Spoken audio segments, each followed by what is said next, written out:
नमस्कार दोस्तों, कैसे हैं आप सभी। उम्मीद है आप सब अच्छे होंगे, मस्त होंगे। मैं स्टडी फॉर निर्वाण चैनल से आप सभी के लिए आज लेकर आया हूँ मॉडर्न हिस्ट्री यानी कि आधुनिक भारत से अक्सर एग्ज़ाम में पूछे जाने वाले कुछ ऐसे विद्रोह के बारे में जो एग्ज़ाम में मिलान की दृष्टि से और उनके समय काल की दृष्टि से काफ़ी ज़्यादा पूछा जाता है। तो चलिए देखते हैं दोस्तों, आज हम कुछ प्रमुख विद्रोह पढ़ेंगे जिसमें से कि आप देखेंगे कि दो तरह के मूलतः विद्रोह आप मॉडर्न हिस्ट्री यानी कि आधुनिक भारत में देखते हैं। एक तो नागरिक विद्रोह जिसमें से कि आप नील आंदोलन, पावना इस तरह के जैसे विद्रोहों को देखते हैं, और दूसरा है जनजातीय विद्रोह। ये ऐसे विद्रोह हैं जिनमें आप सभी इसको देखते और पढ़ते होंगे। तो इन्हीं में से कुछ ऐसे भी विद्रोह हैं जो कि अक्सर पूछे जाते हैं। चलिए उन्हीं के बारे में पढ़ते हैं। तो प्रमुख नागरिक विद्रोह में सबसे पहला जो विद्रोह है उसके बारे में हम पढ़ते हैं, सन्यासी विद्रोह। तो देखिए दोस्तों, सन्यासी विद्रोह का सबसे पहले आपको इसका समय पता होना चाहिए। यानी ये अक्सर पूछा जाता है, ये कब कब से कब तक जो है कि चला विद्रोह था और ये किस क्षेत्र में हुआ था। इस तरह के सवाल आपसे खूब पूछे जाते हैं। तो चलिए दोस्तों इसके बारे में देखते हैं। तो पहला है सन्यासी विद्रोह। कौन सा विद्रोह? सन्यासी विद्रोह। ध्यान रखिएगा कि सन्यासी विद्रोह जो है 1763 से लेकर 1800 ईस्वी तक चला था। और जो सबसे ज़्यादा आपको ध्यान रखना है वो ये कि इसका जो समय है वो 1763 ईस्वी के आसपास है। ठीक है दोस्तों। और जो ध्यान देने वाली बात है वो यह कि इसमें दूसरा जो पूछे जाने वाला जो सवाल होता है वो यह कि इसका क्षेत्र क्या था। यानी कि जो सन्यासी विद्रोह था वो किस क्षेत्र में जो है प्रभावशाली था। तो वो जो क्षेत्र है उसमें अगर आप देखेंगे तो आपको समझ में आएगा कि वो जो क्षेत्र था वो था कौन सा? बंगाल। कौन सा? इस समय वर्तमान का पश्चिम बंगाल जो कहते हैं, वो सन्यासी विद्रोह का जो है कि प्रमुख क्षेत्र था। और ध्यान रखिएगा इस यानी सन्यासी विद्रोह को समाप्त करने का श्रेय जो है किसको दिया जाता है? तो उस समय तत्कालिक जो गवर्नर जनरल हुआ करता था, वारेन हेस्टिंग्स, इसको जो है कि इस विद्रोह को दबाने के लिए इसे जो है ख़त्म करने का श्रेय दिया जाता है। चलिए आगे देखते हैं। देखिए, और जो ध्यान देने वाली बात है कि अंग्रेजी राज्य के जो विरुद्ध कुछ प्रारंभिक विद्रोहों में से ये सन्यासी विद्रोह को माना जाता है। ध्यान रखिएगा कि सन्यासी विद्रोह जो है कि बहुत ही महत्वपूर्ण विद्रोह है और इसके बाद और इससे सवाल अक्सर आपके एग्ज़ाम में पूछे जाते हैं। तो ध्यान रखिएगा कि यह जो है कि प्रारंभिक विद्रोहों में से सन्यासी विद्रोह सबसे महत्वपूर्ण विद्रोह माना जाता है। और जो मज़ेदार चीज़ है, जो ध्यान देने की बात है वो ये कि शंकराचार्य के अनुयायी थे। कौन? ये कौन लोग? यानी कि आप देखेंगे जो सन्यासी विद्रोह है, सन्यासी विद्रोह के जो लोग थे जिन्होंने इस विद्रोह को किया, इन्हें ध्यान रखेंगे ये किसके अनुयायी थे? ये शंकराचार्य के अनुयायी थे। ठीक है। और जो ध्यान देने वाली बात है दोस्तों वो ये कि तत्कालीन समय में जो है शंकराचार्य के आप देखेंगे कि अनुयायियों में जो 10 संप्रदाय में बटे हुए थे। ठीक है दोस्तों, इसको ध्यान रखिएगा। चलिए आगे देखते हैं। सन्यासी विद्रोह जो कि 1763 से लेकर 1800 ईस्वी तक चला, उसमें से अभी हमने देखा कि ये जो है कि किस संप्रदाय के थे। तो शंकराचार्य के किस संप्रदाय से थे? तो ये विद्रोही गिरि संप्रदाय के थे। किसके? किसके? गिरि संप्रदाय के ये लोग थे। ठीक है। चलिए आगे देखते हैं इसका कारण क्या था। तो इसका प्रमुख कारण क्या था? तो इसका प्रमुख कारण था सन्यासी जो लोग थे वो तीर्थ यात्राओं पर लगे हुए क्या? कर, यानी कि क्या? टैक्स। सरकार ने इन पर जो है कि टैक्स लगा दिया था और उस टैक्स से ये असंतुष्ट हो गए थे और इसी कारण जो है कि इन्होंने क्या किया?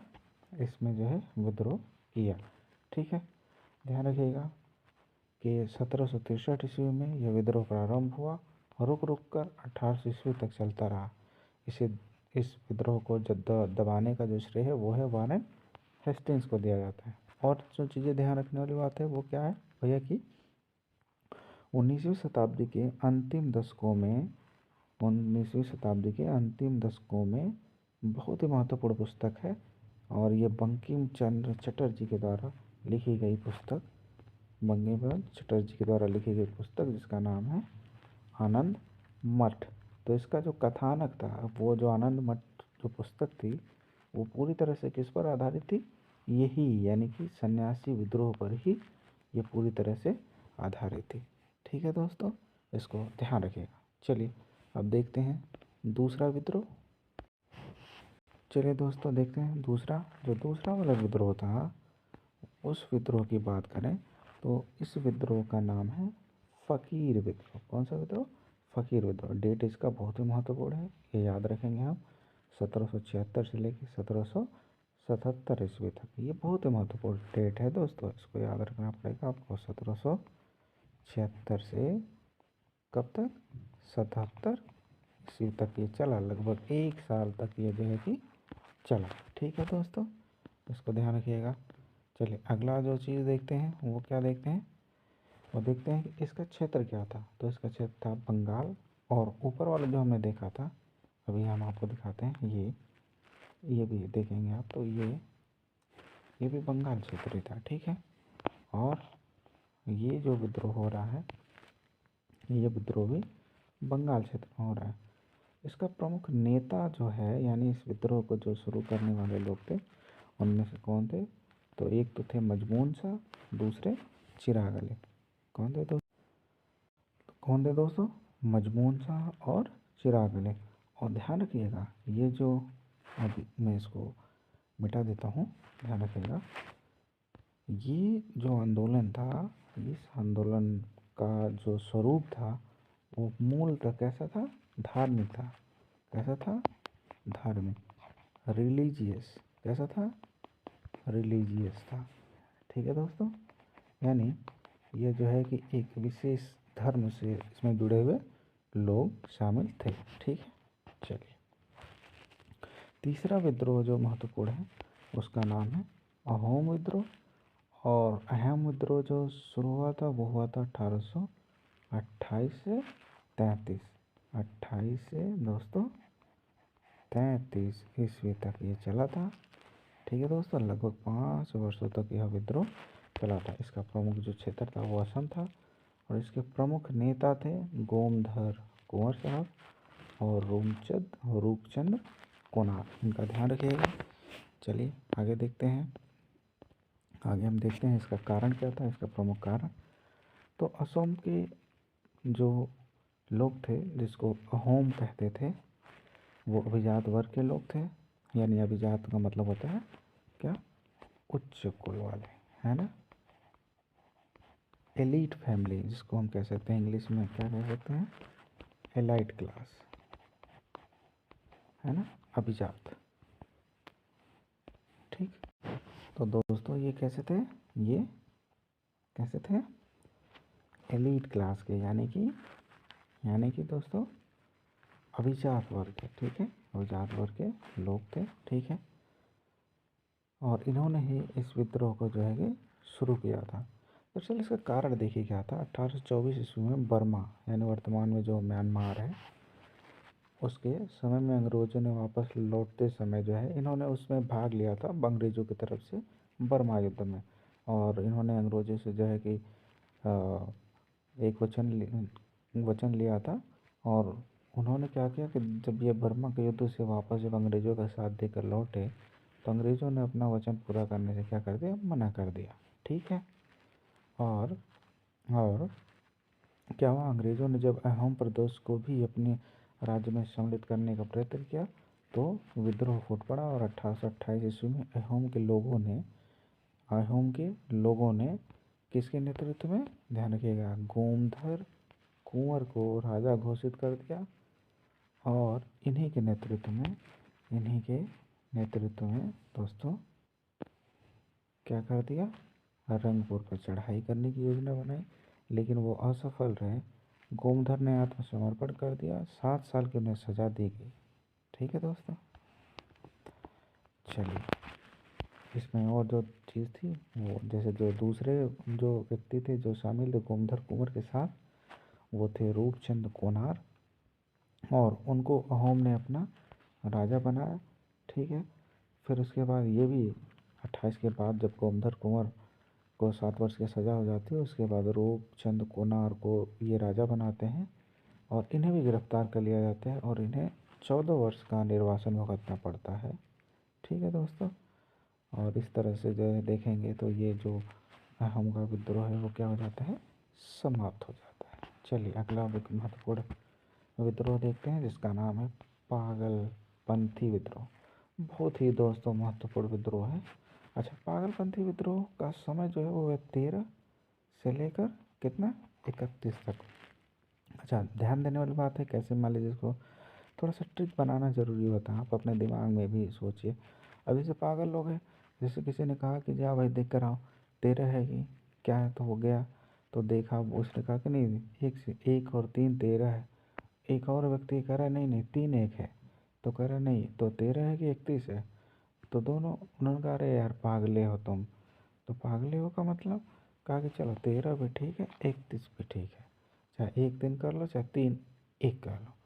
तो इस तरह से देखिए कैसे, तो कहा गया क्या कि भैया 13 कहने वाला 31 कहने वाला एक ही है, इसका मतलब क्या है, पागल आदमी है।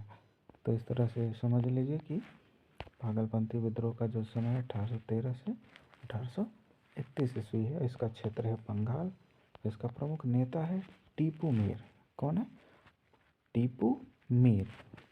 ध्यान रखिएगा, इसमें जो ध्यान देने वाली बात है कि पागलपंथ जो विद्रोह है वो अर्ध धार्मिक संप्रदाय था। कैसा, अर्ध धार्मिक। वहीं वहीं अगर आप ध्यान देंगे कि ऊपर एक और विद्रोह में देखा था, कौन सा विद्रोह था, वो था फकीर। कौन सा विद्रोह, फकीर विद्रोह। ठीक है। तो ये कैसा विद्रोह था, ये पूर्णतः, ये कैसा था, ये पूर्णतः पूर्णतः कैसा था, धार्मिक था। ठीक है। तो ध्यान रखेंगे हम इसको, पागलपंथी अर्ध धार्मिक था। ठीक है, ये अर्ध धार्मिक था, जिसे उत्तरी बंगाल में किसने, करम शाह ने चलाया था। करम शाह का पुत्र तथा उत्तराधिकारी जो था टीपू, धार्मिक तथा राजनैतिक उद्देश्यों से प्रेरित था। तो ये जो ध्यान देने वाली बात है वो क्या है, वो ये है कि एक तो व्यक्ति है कौन, एक है टीपू मीर, दूसरा है करम शाह। यानी टीपू मीर और करम शाह, ये हैं पिता और पुत्र। इन दोनों को जो है कि पागलपंथी विद्रोह का नायक माना जाता है। ठीक है, ध्यान रखेंगे इसको हम। ठीक है भैया। चलिए, अब आगे देखते हैं। आगे जो महत्वपूर्ण आंदोलन है उसका नाम है फराजी या फरैजी आंदोलन। इसका समय 1820 से 1858 ईस्वी। ध्यान रखेंगे, इसका क्षेत्र है कहाँ, बंगाल, वर्तमान का पश्चिम बंगाल। इसका प्रमुख नेता जो है वो है दादू मीर। कौन भैया, दादू मीर। ठीक है। चलिए, एक चीज़ और जो इसमें ध्यान देने वाली बात है, जो फराजी आंदोलन, देखिए फराजी जो, माफ़ करिएगा, जो फराजी लोग हैं वो बंगाल के फरीदपुर, फराजी फरीदपुर, फरीदपुर फराजी के निवासी हाजी शरीयतुल्लाह, ध्यान रखिएगा इनका नाम, हाजी शरीयतुल्लाह के द्वारा चलाए गए संप्रदाय के ये अनुयायी लोग थे। ठीक है भैया, ध्यान रखेंगे इसको। ये जमींदारों द्वारा किसानों के शोषण के विरुद्ध थे और ब्रिटिश सरकार को निकाल कर बंगाल में मुस्लिम शासन स्थापित करना चाहते थे। ठीक है, क्या करना चाहते थे, मुस्लिम शासन स्थापित करना चाहते थे। इनका लड़का मोहम्मद मोहसिन, जो दादू मीर के, यानी ध्यान रखिएगा दादू मीर और मोहम्मद मोहसिन एक ही हैं। मोहम्मद मोहसिन का नाम ही दादू मीर है, प्रसिद्ध था, और इसने करमबंदी आंदोलन चलाया। ठीक है। और सबसे जो महत्वपूर्ण बात, जो ध्यान देने वाली बात है वो ये कि दादू मीर ने इसमें नारा दिया कि समस्त भूमि या समस्त जमीन का मालिक कौन है, खुदा है। कौन है, खुदा है। ध्यान रखिएगा। ठीक है। चलिए आगे देखते हैं। अगला जो आंदोलन है उसका नाम है वहाबी आंदोलन। कौन? वहाबी आंदोलन। और ये था 1830 से कब तक? 60 ईस्वी तक चला, लगभग 30 वर्षों तक ये चला। ठीक है भैया, आगे देखते हैं। आगे देखिए, ध्यान रखिएगा। रायबरेली के सैयद अहमद जो है वहाबी आंदोलन के प्रवर्तक थे। ठीक है, और ये जो आंदोलन था ये अरब के व्यक्ति थे, अब्दुल वहाब से बहुत प्रभावित थे। लेकिन सबसे ज़्यादा जो प्रभाव था वो दिल्ली के एक संत थे शाह वलीउल्लाह। उनसे वहाबी आंदोलन काफ़ी ज़्यादा क्या था? प्रेरित था। इसीलिए कभी कभी वहाबी आंदोलन को वलीउल्लाह आंदोलन भी कहते हैं। मतलब समझिए आप, ये वहाबी आंदोलन को हम क्या कहते हैं? वलीउल्लाह आंदोलन भी कहते हैं। ठीक है, इसको ध्यान रखिएगा भैया, बहुत इम्पोर्टेंट है ये। चलिए आगे देखते हैं। देखिए,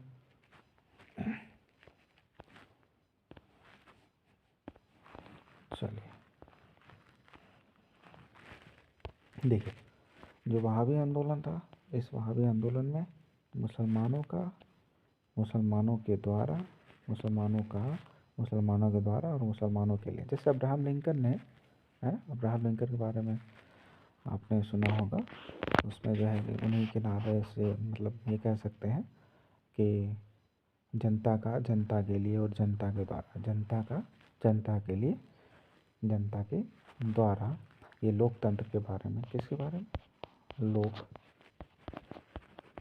के बारे में कहा जाता है। जनता के लिए और जनता के द्वारा कहा जाता है। उसी तरह से ये कहा गया मुसलमानों के द्वारा, मुसलमानों के लिए यह आंदोलन था। ठीक है भैया, चलिए आगे देखते हैं। आगे जो सबसे ज़्यादा एक चीज़ और ध्यान देने वाली बात है वो क्या है? वो यह कि देखिए, जनजातीय आंदोलनों में जनजाति शब्द का पहली बार प्रयोग ठक्कर बाबा ने संबोधित किया था। ठीक है, ध्यान रखिएगा, पूछा जाएगा अगर आपसे जनजातीय शब्द का प्रयोग सबसे पहले किन्होंने किया, तो आप कहेंगे क्या? ठक्कर बाबा। चलिए आज का सेशन यहीं रखते हैं, समाप्त करते हैं। और इसी तरह के आंदोलन और कुछ प्रमुख युद्धों से जुड़े हुए उनके डेट और उनके बारे में जो पूछे जाने वाली बातें हैं उसके बारे में हम लेकर आपको आते रहेंगे। और इसी तरह से आपको हम और भी सेशंस कराते रहेंगे। तब तक अपना ख्याल रखिए, मस्त रहिए और हमारे इस नए चैनल को ढेर सारा प्यार दीजिए, सब्सक्राइब करिए, दोस्तों में भी शेयर करिए। थैंक यू, धन्यवाद।